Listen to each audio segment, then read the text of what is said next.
Good morning বন্ধুরা, welcome to my channel beginner Bikash, the journey in stock market. তোমরা দেখতেই পাচ্ছ যে মার্কেট প্রি ওপেন হয়ে গেছিলো, এখন ক্লোজ আছে। তো ঠিক 9:15 ফাইনালি ওপেন হবে মার্কেট। তো চলো দেখা যাক কী হয়। আগের দিন আমি তোমাদের বলেছিলাম যে আমি একটা অনুষ্ঠানে এসেছি, হাওড়া ওই শীতলা মাতা স্নান যাত্রা এসেছিলাম, কালকে হয়ে গেছে। তো দেখছি আজকে যদি ট্রেড করার সুযোগ পাই বা ট্রেড নেওয়ার যদি মানসিকতা থাকে তাহলে আজকে আমি একটা ট্রেড নেব। আর নাহলে চলো আসছি, পরে বলছি তোমাদের সাথে, আবার নিউ আপডেট নিয়ে আসছি। দেখা হচ্ছে তাহলে 9:15 ঠিক আছে? ওকে, চলো বন্ধুরা, মার্কেট ওপেন হয়ে গেছে ফাইনালি। নিফটি মানে মার্কেট 32, 25, 26, 22 পয়েন্ট নিচে ট্রেড করছে, ঠিক আছে? চলো দেখা যাক, আমি একটু অ্যানালিসিস করিনি, তারপর আবার তোমাদেরকে আপডেট দিচ্ছি, তোমরা একটু দেখতে থাকো। হ্যালো বন্ধুরা, দেখো আজকে এই যে গেল বলে যে স্টকটা আছে না, এই গেল স্টকটার উপর আমার একটু নজর আছে। আমি এতক্ষণ ওটাতে একটু অ্যানালিসিস করছিলাম। হ্যাঁ, তো এটাকে আমি সেল করব ভাবছি, মানে গেলটাকে সেল করব, আজ সেলের দিকে যাব। কারণ দেখতে পাচ্ছি মার্কেট মানে নিফটি একটু নেগেটিভ সাইডে রয়েছে, ব্যাঙ্ক নিফটিও পাশাপাশি নেগেটিভ সাইডে চলছে। তো দেখো সেল সাইডে এই যে দেখেছো, সবে 5 মিনিট টাইম ফ্রেমে দেখছি ফার্স্ট ক্যান্ডেল খুলেছে, দেখতেই পাচ্ছ। তো এখান থেকে গেল স্টকটাকে আমি নিয়েছি।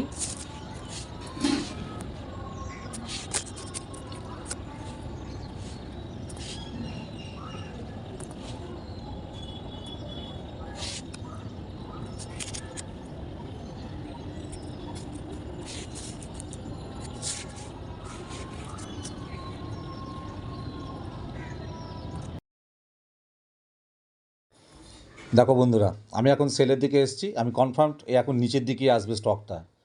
তো দেখেছো, এই আমি এবারে মারছি, আমি 350 কোয়ান্টিটি আমি মেরে দিয়েছি। এখন 160 টাকা, মোটামুটি 49-এ দেখো ট্রিগার প্রাইসে মেরেছি, 160 টাকা 47 আমার লিমিট প্রাইস দেখাচ্ছে, ঠিক আছে? তো আমি এবারে এটাকে দেখো নিচে দেখেছো প্লিজ সেল অর্ডার, এই সেল অর্ডারে আমি এবার ক্লিক করব, তারপর কনফার্ম করে দেবো, তাহলে আমার এটা সেল অর্ডার হয়ে যাবে।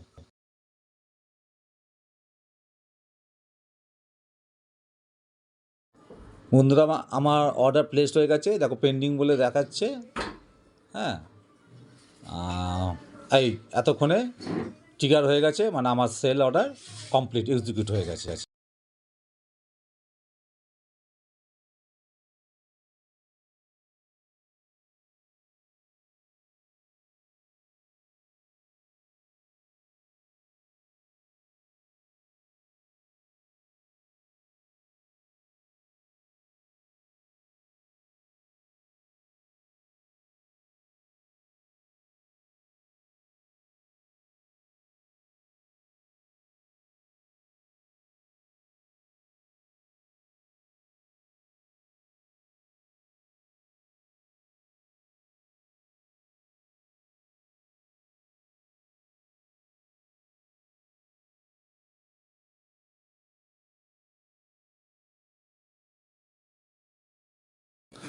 বন্ধুরা, আমি এসএল লাগাবার চেষ্টা করছিলাম, বাট এত তাড়াতাড়ি প্রফিটের দিকে যাচ্ছে, দেখো এখানে প্রফিট দেখাচ্ছে আমাকে, বাড়ছে, এত তাড়াতাড়ি বাড়ছে।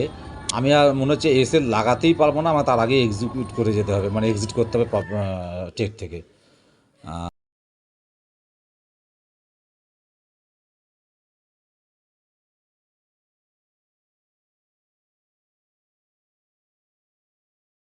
এই যে আমি মার্কেট থেকে এক্সিট করছি, কনফার্ম হয়ে গেছে, এক্সিকিউটেড হয়ে গেছে।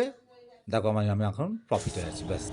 হাই বন্ধুরা, দেখো আজকে খেলা দেখো কি হলো, দেখেছো? দেখো দেখো, তোমাদের দেখিয়েছিলাম আগে, বলেছি যে আমার 160 টাকা 47 পয়সায় আমি সেল করবো যে স্টকটাকে, ঠিক আছে? গেল স্টকটাকে সেল করবো, আর প্রথমেই বলে দিয়েছি। তো দেখো, আমি আগে থেকেই বিট মেরে রেখে দিয়েছিলাম 160 টাকা 47-এ। যেই ওকে ব্রেকডাউন করেছে আমার সঙ্গে সঙ্গে অ্যাক্টিভ হয়ে গেছে, ট্রিগার হয়ে গেছে। হতেই দেখো আমি কিন্তু বেশিক্ষণ বসে থাকিনি, কারণ আমি মোটামুটি 1:1 নিয়ে এখান থেকে এক্সিট করে গেছি, একটা প্রফিট নিয়ে বেরিয়ে গেছি, আমার প্রফিট নিয়ে। অথচ স্টকটা দেখো কোথায় আসছে, দেখো যে আমার লাস্ট একটা টার্গেট ছিল, এটা সাপোর্ট, আমার মনে হয়েছে সাপোর্ট পর্যন্ত আসতে পারে, তাই আমি এখানে একটা লেভেল টেনেছি 155 টাকা 88 পয়সা। বাট তোমরা জিনিসটা বোঝার চেষ্টা করো যে আমি কেন এত আগে থেকে এক্সিট হয়ে গেলাম মাত্র 308 টাকা প্রফিট নেই। এবার কারণটা বলি, তোমরা ভালো করে একটু আপনারা ভালো করে বোঝার চেষ্টা করুন। এটা কিন্তু আমার কোনো ভুল নয়, বা আমি ভয়তে এখান থেকে বেরিয়ে গেছি, কিংবা আমি 308 টাকা একটা বিশাল ব্যাপার, আগের দুটো দিন একটা দিন লস করেছি, কালকে আগের দিনটা আমার নো লস নো প্রফিটে গেছে, তাই প্রফিট দেখেছি বলেই আমি সঙ্গে সঙ্গে বেরিয়ে গেছি, বিষয়টা কিন্তু তা নয়। ওই জন্য আমি যা বলছি আপনাদের একটু বুঝতে হবে, শুনতে হবে। যদি আপনার মনে হয় যে হ্যাঁ এ ঠিকই বলেছে, তাহলে আপনার যদি মনে হয় এখান থেকে কিছু শেখার আছে তো শিখতে পারেন, কোনো অসুবিধা নেই। দেখুন আজকে যেটা দেখাচ্ছে না, স্টকটা ক্রমশ নিচে নামছে, এটা রেগুলার কিন্তু হবে না। আমি যদি কালকেও মনে করি যে আমি কালকে যে স্টকটা নেবো, কালকে হয়তো সেই স্টকটা সেল করেছি, সে নিচেই যাবে এরকম কোনো গ্যারেন্টি নেই। কিন্তু আজকেই স্টকটা নিচে আরও নামবার কারণ হচ্ছে আজ মার্কেটও অনেক নিচে। এই দেখুন মার্কেট মানে নিফটি, এই দেখুন নিফটি দেখুন 140-42 পয়েন্ট নিচে ট্রেড করছে, মানে নিচে চলে গেছে 140 থেকে 42 পয়েন্ট। তার সঙ্গে সেন্সেক্সও দেখুন, এই দেখুন সেন্সেক্স দেখাচ্ছে, আপনি দেখতে পাচ্ছেন আপনার নিশ্চয় এখানে 468 পয়েন্ট নিচে আছে। ব্যাংকেস 394 পয়েন্ট এত আছে। দেখো মিড ক্যাপ নিফটি সেও 226-27 পয়েন্ট নিচে চলছে। ব্যাংক নিফটি আর নিফটি কথাতেই আছে, যতটা আমি জেনেছি আমার এক্সপিরিয়েন্স থেকে, যদি একদিকে চলে, যারা এই ইন্ডেক্সে অপশান ট্রেড করে না তাদের পক্ষে খুব ভালো প্রফিট করতে পারে। দেখুন ব্যাংক নিফটিও 360 ফাটের কাছাকাছি নিচে আছে। দেখুন মানে ফিন নিফটি সেও দেখুন 129 পয়েন্ট নিচে আছে, মানে আজকে মার্কেট টোটালি অনেকটা নিচে ট্রেড করছে মার্কেটও। সুতরাং এই যে সবাই এখন নিচে আছে, তাই আমার মনে হলো, আমি যে এই গেল স্টকটাকে চুজ করেছিলাম, আমার মনে হয়েছিল যে স্টকটা আজকে নিচের দিকে যেতে পারে, পড়তে পারে, তাই আমি এখানে সেল করে দিচ্ছি। আমার অ্যানালিসিস দেখুন সঠিক হয়েছে, যা প্রেডিক্ট করেছিলাম সেটাও সঠিক হয়েছে। কিন্তু ওই যে কী বলেছি, যে আমার স্ট্র্যাটেজি যে রুলস আমি ফলো করি তার কয়েকটা পয়েন্ট আছে। তার একটা পয়েন্ট কি, আমি যা রিস্ক নিই, আমি কত টাকা রিস্ক নিয়ে কাজ করি আপনাদের বলেছি না, 200 টাকার বেশি আমি রিস্ক নেব না। মার্কেট আমাকে যতই প্রফিট দেখুক আমি নেব না। কিন্তু বিশ্বাস করুন, আমি যখন যেই দেখেছি আমাকে 200 টাকার প্রফিট দেখিয়ে দিয়েছে, আমি এক্সিট করেছি। মার্কেট তখনই কী করেছে, যেহেতু নিচের দিকে ট্রেন্ড ছিল, নিচের দিকে চলে যাচ্ছিল, ওই জন্য যখনই আমি মেরেছি নিচের দিকে, সেই সময় যতটা গেছে আমাকে ততটা প্রফিট মার্কেট দিয়ে দিয়েছে, মানে স্টকটা দিয়ে দিয়েছে। তাই জন্য এই দেখুন এখানে দেখাচ্ছে 308 টাকা আমি প্রফিট করেছি, মানে আরও 108 টাকা আমার প্রফিট বেশি হয়েছে। এবার আপনারা ভাববেন যে আমি যদি এত অবধি থাকতাম তাহলে আজকে কত প্রফিট হতো। হ্যাঁ, 1000-1500 টাকা প্রফিট হতো, নিঃসন্দেহে প্রফিট হতো। এইখানেই আপনাদেরকে কন্ট্রোল করতে হবে, আমাদেরকে কন্ট্রোল করতে হবে। আমরা নতুনরা এইখানেই ভুল করে ফেলি, যে যদি আমি এটাকে হোল্ড করে যেতাম তাহলে আমি কত টাকা প্রফিট পেতাম। কিন্তু না বন্ধুরা, এটা সঠিক হতো না। এই লোভকে যদি আমরা সংবরণ না করতে পারি, না আমরা ট্রেডিং ভালো করে শিখতে পারবো, বুঝতে পারবো, না কোনো দিন প্রফেশনাল ট্রেডারও হতে পারবো। এইখানেই আমরা ঝাড় খাই, আমরা নতুনরা লুজ করি। হয়তো আজকে আমি প্রফিট করে যেতাম 1000 টাকা, 200 টাকার জায়গায় হয়তো 1000 টাকা প্রফিট করে যেতাম। এখন হয়তো আমার ওই 308 টাকাটা হয়তো ভালো লাগছে না, স্বাভাবিক, 308 টাকা কী করলাম, দেখো কতটা পড়ে গেল, কেন আমি চলে গেলাম, এটা এখন মনে হচ্ছে। বন্ধুরা, আমার প্রথম ভিডিওটা চিন্তা করুন তো, 262 টাকা লস গেছিলো, তখন আমার কত খারাপ লেগেছিল যে আমি 200 টাকা রিস্ক নিয়েছিলাম, তখন সেদিনকে আমি 200 টাকা পেলাম না, কত খারাপ লেগেছিলো বলুন তো। আপনারাও নিশ্চয়ই একটু মনে মনে খারাপ আপনাদেরও লেগেছে। তো যাই হোক, আবার দেখুন আগের দিন কি হলো বলুন তো, মাত্র মানে আগের দিনে যে ট্রেড, তারপরের দিন যে ট্রেডটা নিয়েছিলাম, দ্বিতীয় ট্রেডটা, দেখুন আমি ট্রেডই পেলাম না। এই হচ্ছে রুলস। জোর করে ট্রেডিংয়ে ঢুকে গেলে হবে না। আপনাকে ট্রেডিংয়ের জন্য ওয়েট করতে হবে। অর্থাৎ আমি যে অ্যানালিসিস করেছি, আমি যে প্রেডিকশান করেছি, সেই জায়গা মতন যদি আমি আমার প্রাইসকে না পাই, আমি আমার লেভেলকে যদি পছন্দ মতো লেভেলকে না পাই, তাহলে আমি এন্ট্রি নেব কেন? ভুল এন্ট্রি হয়ে যাবে, তাই না? আমি যদি প্রাইসের পেছন দৌড়াই, ও দৌড়াচ্ছে বলে আমিও দৌড়ালাম, ও পড়ছে বলে আমি নিচের দিকে চলে গেলাম, না। আমাকে একটা সঠিক জায়গা, আমি তো অ্যানালিসিস করেছি অনেকক্ষণ ধরে, যে এই জায়গাটা আসলে প্রাইসকে আমি বাই করব বা প্রাইসকে আমি সেল করব। তো সেখানে আমাকে ওয়েট করতে হবে। সেই জন্য আমি সেকেন্ড দিন কিন্তু কোনো ট্রেড পাইনি, আমি কোনো ট্রেড নিইনি। হয়তো দিনটা নষ্ট হয়েছে, বাট অনেক কিছু শিখেছিলাম আমি। আপনারা হয়তো আমার সেই ভিডিওটা দেখে হয়তো কিছু বুঝতে পেরেছিলেন, শিখেছিলেন, যাই হোক আপনাদের ব্যাপার। তারপরের দিন দেখুন, লাস্ট এই শুক্রবার দিন কী হলো দেখুন, কী হলো না, মাত্র 17 টাকা প্রফিট করেছিলাম। 200 টাকা রিস্ক নিয়েছিলাম, কিন্তু মাত্র 17 টাকা নিয়েছিলাম। কেন, কী ব্যাপার সেটাও আপনাদের বলেছি, সেটা থেকেও আপনারা কিছুটা নিশ্চয়ই বুঝতে পেরেছেন যে কেন এটা হয়েছিল। নো লস নো গেন নেই, আমি সেদিনকে মার্কেট থেকে এক্সিট করে গেছিলাম। আজকে দেখুন সেই 200 টাকা, আমি আবার সেই 200 টাকা রিস্ক নিয়েছি, ঝুঁকি নিয়েছি, আমাকে মার্কেট কিন্তু 308 টাকা দিয়ে গেছে। এখন আমি যদি এটাতে খুশি না হতে পারি, তাহলে তো আমি 3 লাখ পেলেও খুশি হব না। তখন তো মনে হবে এই বাবা এটা তো 6 লাখ টাকা হতো, আমি কেন 3 লাখ নিয়ে চলে গেলাম, তাই না? তখন তো এটাই মনে হবে। সুতরাং আমার যে স্ট্র্যাটেজি, আমি যে রুলসটাকে ফলো করি, সেই রুলসে কয়েকটা পয়েন্টস আছে, 8-10টা পয়েন্টস আছে। আমি সেই পয়েন্টসগুলোকে ভীষণভাবে মেনে চলি। হ্যাঁ, 1 দিন 2 দিন 3 দিন দিচ্ছে না, 4 দিন দিল না, 2 দিন তার মধ্যে হয়তো লস হয়ে গেল, হতেই পারে। কিন্তু বাকি 6 দিন 7 দিন স্টকটা, মার্কেটটা আমাকে পয়সা দিয়ে যাবে এবং আমি জানি অঙ্কেতে হিসেব করলে আমি প্রফিটেই থাকবো, আমার লস হবে না, আমার ক্যাপিটালতে ডেন্ট লাগবে না, ক্যাপিটাল লুজ হবে না। আমি মেনে চলি। ঠিক আছে? দেখে তো মনে হচ্ছে বিশাল ব্যাপার, কিন্তু আমার কাছে এটা কোনো বিশাল না। আমি দেখবেন আগামীকাল যদি আবার ট্রেডে ঢুকি, ট্রেডে যদি এন্ট্রি নিই, ট্রেড যদি করি, দেখবেন সেই 200 টাকার আমি রিস্ক নেবো, আর ওই ওই এরকম 400 টাকার ডবল নেওয়ার চেষ্টা করব, কিন্তু 1:1 পেলেই আমি বেরিয়ে যাব। অর্থাৎ স্ক্রিন যদি আমাকে দেখায় যে 200 টাকা রিস্ক নেওয়ার পরিবর্তে মার্কেট যদি আমার দেখায় স্ক্রিনে যে তোমাকে ভাই 200 টাকা প্রফিট এই মুহূর্তে দেখাচ্ছি, আমার যদি মনে হয় পারিপার্শ্বিক আর একটু বিবেচনা করে যে না মার্কেট ভালো না, এখান থেকে উঠে যেতে পারে প্রাইস, তাহলে আমার তো আবার লসে চলে যাবে, এখানে একটু এক্সপিরিয়েন্সকে কাজে লাগাতে হবে। ঠিক আছে? তো আমি সেখানে 1:1 প্রফিট বুক করে এক্সিট করে যাব। বাট যদি আমি বুঝতে পারি মার্কেট সিচুয়েশান দেখে, আমার স্টকের মুভমেন্ট দেখে যদি আমি বুঝতে পারি যে ক্যান্ডেল স্টিক আমাকে বলছে যে ভাই তুই আরও ওয়েট কর, আরেকটু ওয়েট কর, আরও বেশি পাবি, তাহলে আমি নিশ্চয়ই একটু ওয়েট করবো, আরেকটু বেশি প্রফিট নেওয়ার চেষ্টা করবো। কি জানেন তো, ক্যান্ডেল স্টিক কথা বলে, যদি আপনি ক্যান্ডেল স্টিককে পড়তে পারেন, মার্কেটকে বুঝতে পারেন। আর এটার জন্য আপনাকে অবশ্যই টাইম দিতে হবে। দেখুন না, 10 মিনিট, উইথিন 10 মিনিটস আমি এই প্রফিটটা করে বেরিয়ে গেলাম। এই প্রফিটটাও একটা সাধারণ লোক, যখন আমিও সাধারণ, আমিও চেষ্টা করছি, শেখার চেষ্টা করছি, কোথাও ডিউটি যায়, কাজে যায় না, তাকে ওই 300 টাকাটা রোজগার করতে গেলে 8 থেকে 12 ঘন্টা ডিউটি দিতে হয়, প্রচুর শারীরিক পরিশ্রম করতে হয়। সেটা আমি দেখুন শুয়ে শুয়ে রিল্যাক্স করে 10 মিনিটে রোজগার করে নিলাম। এর থেকে আর কি চাই? প্রতিদিনই যদি এই প্রফিটটা আমার হয়, ছোট প্রফিট, কিন্তু আমার রিস্ক, আমার ঝুঁকিটাও তো খুব ছোট। প্রফিটটা যেমন খুব ছোট দেখাচ্ছে, ঝুঁকিটাও তো ছোট। তা আমি যদি 10টার মধ্যে 8খানাতে সফল হতে পারি ছোট প্রফিট নিয়ে, তাহলেও ধরুন না 2,500 টাকা হপ্তাহে আমার প্রফিট হয়ে যাবে। 5 দিনে 5টা ট্রেডে 2,000 2,000 প্রফিট। আর গেলেও মানে 1,500 ধরুন প্রফিট হয়ে যাবে, সরি 1,500 প্রফিট হয়ে যাবে, কারণ আমি 1:2 ডবল নেওয়ার চেষ্টা করি, ওটা আমার স্ট্র্যাটেজি। আর আমার গেলে কত যাবে? 5টাতে 1,000 টাকা যাবে, 200 টাকা করে। অর্থাৎ ছোট ঝুঁকি, ছোট প্রফিট, ইনকাম, রোজগার। তো হ্যাঁ, তো যা বলছিলাম বন্ধুরা, তো আমি এই স্ট্র্যাটেজি মেনে চলি। আমার কোনো ফিক্সড স্ট্র্যাটেজি নেই। আমার ওই চ্যানেলে ওই 1000খানা 100খানা নানান ধরনের স্ট্র্যাটেজি, সেগুলো ফলো করছি আর মাথা খারাপ করে ফেলছি, এটা না। আমার স্ট্র্যাটেজিটা সম্পূর্ণ আলাদা। আপনারা যেদিনকে জানতে চাইবেন নিজেদের ইচ্ছা, আপনি বলবেন যে কী আপনার স্ট্র্যাটেজি, বলুন, অবশ্যই সেদিন আমি বলবো। আর আমি নিজে প্র্যাকটিস করছি। আমার এখন কোনো গুরু নেই, আমি কোনো ইউটিউবার গুরুর সাথে কাজ করছি না, কারোর রেকমেন্ডেশনে আমি কাজ করছি না, একা করছি। প্রফিট করলেও আপনাকে দেখিয়ে দিচ্ছি, রানিং আমি লাইভ মার্কেট রেকর্ডিংটা আপনাদের দেখাচ্ছি, কোথায় ট্রেড নিয়েছি, কোথায় আমার স্টপ লস। এই দেখুন, আমি 160 টাকা 47 আমি এন্ট্রি নিয়েছি, সেল করেছিলাম। আমার এসএল ছিল 161 টাকা 40%, লাল কালারের, রেড কালারের যে লেভেলটা দেখছেন 161 টাকা 40, এইটা ছিল আমার এসএল। মানে এখানে যদি টাচ করতো আমার এসএল হিট করে যেত, আমি 200 টাকা লস নিয়ে বেরিয়ে যেতাম। আর আমি দেখুন ওর বেশি নিয়েছি মোটামুটি, দেখেছেন? তো যাই হোক, আমি খুশি। আমি এটা খুশি যে আমি কত আজকে রোজগার করছি, এটা খুশি না। আমি এটা খুশি যে 4 নম্বর ট্রেডটা আজ আমি ফাইনালি প্রফিট করেছি। মানে আমার আনন্দটা কোথায় হচ্ছে জানেন? মানে একা নিজের বুদ্ধি লাগিয়ে অ্যানালিসিস করে, ভুল কি ঠিক আমি জানি না, যতটা আমার এক্সপিরিয়েন্স হয়েছে এই সব করে আমি দেখুন আজকে এটা প্রফিট করেছি। এবার কালকে প্রফিট আমার নাও হতে পারে, কালকে আবার লস হতে পারে, ভুল করলেই লস হবে।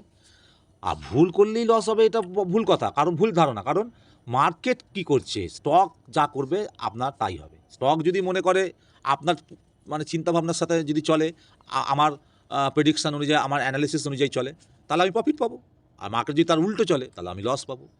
It's a part of game, এটাকে মেনে নিতে হবে। তাহলে আজকের এই ভিডিওটা থেকে আপনারা নিশ্চয়ই অনেক কিছু বুঝলেন। আপনারা মনে রাখবেন, আমি কিন্তু আগামীকালও সেম এইভাবেই ট্রেড নেবো, 200 টাকারই ঝুঁকি নেবো, আর ডবল নেওয়ার চেষ্টা করব। বাট 200 দেখলে ওই যে বললাম সিচুয়েশান অনুযায়ী আমি হোল্ড করব, নাহলে আমি প্রফিট বুক করে বেরিয়ে যাব। কারণ একটা ইম্পর্ট্যান্ট তথ্য আপনাদের বলে রাখি, এটা মাথায় রাখবেন, ইন্ট্রাডে কিন্তু সারা দিন বসে থাকার জন্য নয়। ইন্ট্রাডে মানে হচ্ছে খুব তাড়াতাড়ি মুভমেন্টকে ক্যাচ করতে হবে। আমি যেই দেখছি আমার মুভমেন্ট অনুযায়ী একটা ক্যান্ডেল ধাপ করে আমাকে মানে 1:1 প্রফিট দেখাচ্ছে, আমি দরকার পড়লে সেখান থেকে এক্সিট করবো, কারণ পরবর্তীকালে ওখান থেকে নেক্সট ক্যান্ডেল আবার পুল ব্যাক করে ওপরে উঠে যেতে পারে, কোনো ঠিক নেই। মার্কেট ঘুরে যেতে পারে, কোনো ঠিক নেই। বা এই দেখুন না, এ আরও নিচে আসতে পারে, কারণ আমার 155 টাকা 88 পয়সাতে দেখুন সাপোর্ট করা আছে, এত অবধিও আসতে পারে, এ কোনো ঠিক নেই।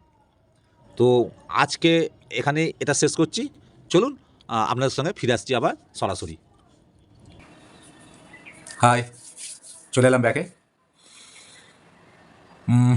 জানি না আজকে ভিডিওটা আপনাদের কেমন লাগলো। আমিও একটু টেনশানে ছিলাম, যদিও আমিও শিখছি, জানি লস বা প্রফিট হবে বা যা হোক একটা কিছু হবে, একা চেষ্টা করছি। তাহলে আজকে নিশ্চয়ই একটু মজা হয়েছে। তবে হ্যাঁ, আমি এটুকু বলতে পারি যে কেউ কেউ হয়তো ভাবছেন যে কি বোকা লোক রে ভাই, আজকে ওনার অ্যানালিসিস মতোই স্টক নিচে যাচ্ছিলো আর উনি মাত্র 300 টাকা বুক করে বেরিয়ে গেল, যেখানে 1400-1500 টাকা প্রফিট ছিল আজকে। যাই হোক, আগেও তো আমি ভিডিও রানিংয়ে রেকর্ডিংয়ে আপনাদের বলেছি, কারণগুলো কি সবই বলেছি, বিষয়টা তা নয়। জাস্ট 2 মিনিট এসছি, একটু আপনাদের সঙ্গে লাস্ট কথা বলবো ব্যাকে। তো আজকে আগের ভিডিওতে বলেছিলাম যে শেতলামায় স্নান যাত্রায় গিয়েছিলাম, সেই জন্য গতকালকে কোনো ভিডিও করতে পারিনি আমি। তো আজকে একটু হালকা ছিলাম বলে ভাবলাম যে কি যদি ট্রেড পাওয়া যায়, মাছেতলা টিপা যাও, আজকে প্রফিটও হয়েছে। এবং এই ভিডিওটা থেকে কিন্তু কিছু হলেও আমরা শিখতে পারলাম, বুঝতে পারলাম, আমি নিজেও অনেকটা কিছু বুঝতে পারলাম। হ্যাঁ, এইভাবেই যদি আপনারা আমার ভিডিওটাকে দেখে আপনাদের যদি মনে হয় যে আপনারাও কিছু বুঝতে পারছেন, এখান থেকে কিছু নেওয়া যেতে পারে, এই আমি বললাম না যে আমার ভুল থেকেও আপনারা অনেক কিছু শিখে নিতে পারবেন। বাট আমি শেখাবার জন্যই এটা করেছি তা নয়, কিন্তু শিখে নিতে পারবেন। তো বুঝতেই পারছেন যে 5-7 মিনিটও কোনো দিন কোনো ট্রেড এক্সিকিউট হয়ে যাবে, আবার কোনো দিন 4.5 ঘন্টা 5 ঘন্টা, দেখেছেন তো যে 3টে 14-15 মিনিটেও আমি ট্রেড থেকে এক্সিট করেছি। সুতরাং কখন ট্রেড এক্সিকিউট হবে, কখন আপনার মানে বাই তো করলাম, কখন সেল করবো, এটা মার্কেট ঠিক করবে, স্টক ঠিক করবে, আমি বা আপনি কেউ নয়, ঠিক আছে? আর ওই স্টকে বা ট্রেডে এন্ট্রি নেওয়ার আগে যা কিছু হাত পা আমরা ছুঁড়ব, যত খুশি অ্যানালিসিস আমরা করার সুযোগ পাবো করবো, প্রেডিকশান করবো, যা যা প্রবাবিলিটি আছে, সম্ভাবনা আছে, সেগুলো খুঁজে বেড়াবো। বাট ট্রেডে এক্সিট করে যাওয়ার পর কিন্তু আর কোনো অ্যানালিসিস করা যায় না, কারণ তখন পুরোটাই মার্কেটের হাতে বা স্টকটার হাতে, আর আমাদেরই কপাল যদি সাথ দিয়ে দেয় তাহলে ট্রেড সাকসেস হবে, আর নাহলে লস। তো একটা জায়গায় তো মানতেই হবে যে ভাগ্যের সহযোগিতা তো দরকার। হ্যাঁ, আর আজকাল ভিডিওটা শুধু বাড়িয়ে কোনো লাভ নেই, শুধু কথা শুনতে কারো অত আপনাদের ভালো লাগবে কিনা আমি জানি না। তো আবার কালকে দেখা যাক কী হয়, নেক্সট দিন যদি কাল কোনো ট্রেড পাই তো করবো, এই একই জিনিস করবো, একই রুলসকে ফলো করবো, ট্রেড পেলে করবো, নাহলে করবো না, যতক্ষণ না আমার কনফিডেন্স বাড়বে। ঠিক আছে, যতক্ষণ না আমার কনফিডেন্স বাড়বে যে আমি 200 টাকার জায়গায় 400, 300, 400, 500, 600 টাকা রিস্ক নেব, ততক্ষণ পর্যন্ত আমি নিজে থেকে কোনো রিস্ক বাড়াবো না। হ্যাঁ, যেদিন আমার মনে হবে যে হ্যাঁ আমি শিখছি, আমি পারছি, মার্কেট আমাকে দিচ্ছে, প্রফিট দিচ্ছে, তখন হয়তো 200 জায়গায় 400 টাকা রিস্ক নিলাম, বা 500 বা 600 টাকা রিস্ক নিলাম। কিন্তু এই মুহূর্তে না, কারণ আমি একটা রুলসকে ফলো করছি। তাই ডে বাই ডে যতক্ষণ না আমার কনফিডেন্স গ্রো করছে, আমার নিজের মনের সাহস বাড়ছে, কনফিডেন্স আসছে যে হ্যাঁ আমার হবে, আমি পারবো, আমি ঠিক জায়গায় আছি, ঠিক জায়গায় এন্ট্রি নিয়েছি, ততক্ষণ পর্যন্ত আমি কিন্তু রিস্ককে বাড়াবো না, কারণ আমি শিখছি, শেখার টাইমে আমি প্রচুর রিস্ক নিতে পারবো না, আমার ক্যাপিটালও খুব কম ক্যাপিটালে আমি স্টার্ট করেছি। তো চলুন আপনারা দেখতে থাকুন, আমার পাশে থাকুন, সাথে থাকুন। আর হ্যাঁ, আজকের ট্রেডটা যারা পুরোটা দেখেছেন শুরু থেকে, তাদেরকে আমার রিকোয়েস্ট, আগেও অনেকে আপনারা দেখেছেন, আমি রিকোয়েস্ট করেছিলাম যে আপনাদের যদি মনে হয় যে না এই জায়গাটা এন্ট্রি নেওয়া আপনার উচিত হয়নি, আপনার আরেকটু আগে উচিত ছিল, বা আপনি এই যে বেরিয়ে গেছেন, এই জায়গাটা বেরিয়ে গেলেন, আপনার আরেকটু হোল্ড করা উচিত ছিল, এই মানে যদি মনে হয় এরকম কারো কোনো যদি সাজেশান থাকে, তাহলে অবশ্যই সেটা কমেন্ট বক্সে এসে জানাবেন। হতে পারে কারণ আপনাদের এই সাজেশানও আমার অনেক উপকারে লাগবে, আমিও আশা করছি অনেক কিছু শিখতে পারবো। চলুন আজকের মতো ভিডিওটা এখানেই শেষ করছি। টিল দেন, নমস্কার, থ্যাংক ইউ।